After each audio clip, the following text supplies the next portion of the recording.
పంట చేతికొచ్చే సమయంలో కురిసిన అకాల వర్షాలు అన్నదాతకు తీరని నష్టాన్ని మిగిల్చాయి. సాగునీటి కష్టాలను అధిగమించి పంటలను కాపాడుకున్న రైతులను వర్షాలు తీవ్రంగా దెబ్బతీశాయి.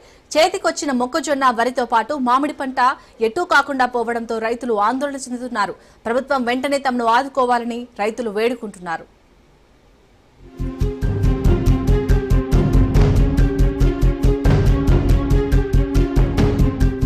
నిజామాబాద్ జిల్లాలో కురిసిన అకాల వర్షాలు అన్నదాతను ఆగం చేశాయి. సాగునీరు కష్టాలకు ఓర్చి పంట సాగు చేసిన రైతును ఈ వర్షాలు నిండా ముంచాయి. వడగళ్ల వానతో సుమారు 1000 ఎకరాల పంట నష్టపోయింది. ముఖ్యంగా రూరల్ నియోజకవర్గంలో ఎక్కువగా నష్టం జరిగినట్లుగా రైతులు చెబుతున్నారు. బలమైన ఈదురుగాలులు, వడగళ్ల వాన కారణంగా చేతికొచ్చిన వరి, మొక్కజొన్న, మామిడి తోటలు చాలా వరకు నష్టపోయాయి. ఏపుగా పెరిగిన వరి పంట పూర్తిగా గట్టిపడిన వరి ధాన్యం 100 ఎకరాల్లో రాలి నేలపాలైంది.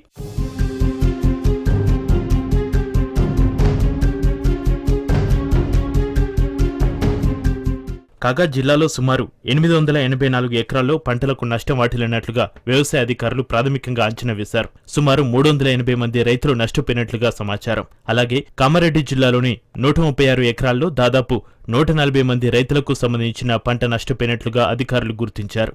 అయితే అధికారుల నివేదిక కంటే క్షేత్రస్థాయిలో ఎక్కువ విస్తీర్ణంలో పంటలు నష్టపోయినట్లుగా రైతులు చూపుతున్నారు. కొద్ది మొత్తంలో నష్టపోయిన పంటలను అధికారులు లెక్కలోకి తీసుకోవడం లేదని, పెద్ద మొత్తంలో నష్టపోయిన పంటలనే లెక్కలోకి తీసుకుని నష్టాన్ని ప్రాథమికంగా అంచనాగా పంపిస్తున్నారని మండిపడుతున్నారు. నష్టపోయిన తమను ప్రభుత్వం ఆదుకోవాలని కోరుతున్నారు రైతులు. మొత్తం వాన పడి, వర్షాలు రాళ్ళు పడి మొత్తం అడ్డు మొత్తం గంగల పాలైపోయింది. మాకు గవర్నమెంట్ కానీ కలెక్టర్స్ కానీ ఎవరైనా కానీ ఆదుకోవాలని కోరుతున్నాం. 4 ఎకరాల పొలం మా బాపులై 3 ఎకరాలు. ఇప్పుడు దాదాపు బిగాన 30,000 దాకా ఖర్చు పెట్టుకుని సోమవారం పోతా ఉంటున్నాం సార్. 2 రోజులైతే పోతా కోస్తున్నాడు. 2-3 లక్షలు. ఇప్పుడు భూపతి రెడ్డి ఆదుకోమని కోరుకుంటున్నాం. అవును, కలెక్టర్ మన ఎమ్మెల్యే సార్ గారు ఎవరైనా కానీ ఆదుకోవాలి.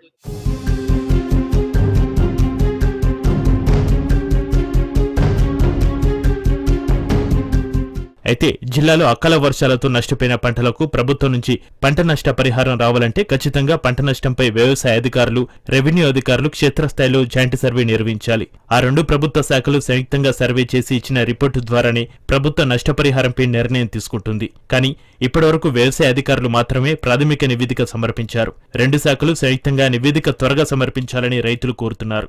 5 ఎకరాలు వేసుకుంటే పొలము, దీంట్లో ఒక ఇత్తు లేదు. ఇప్పుడు 5 ఎకరాలు 5 ఎకరాలు అప్పు తీసుకొని వేసిన పంట ఈ రోజు ఏం లేదు. ఊరేసుకోవాలో అప్పుల బాధ ఏం చేసుకోవాలో తెలుస్తలేదు. కాబట్టి రైతులు, అధికారులు స్పందించి స్థానిక ఎమ్మెల్యేలు గాని, స్థానిక అధికారులు ఎవరైనా గానీ రూరల్ కాన్స్టిట్యూన్సీలోని దర్పల్లికు చాలా నష్టం జరిగింది. వాడి, సిద్దిపేట, గుడితండలో పంట దాదాపు 100 ఎకరాలలో నష్టం జరిగిపోయింది. కనీసం ఎకరానికి 30,000 కంపల్సరీ నష్టపరిహారం చెల్లించాలని కోరుకుంటున్నాం.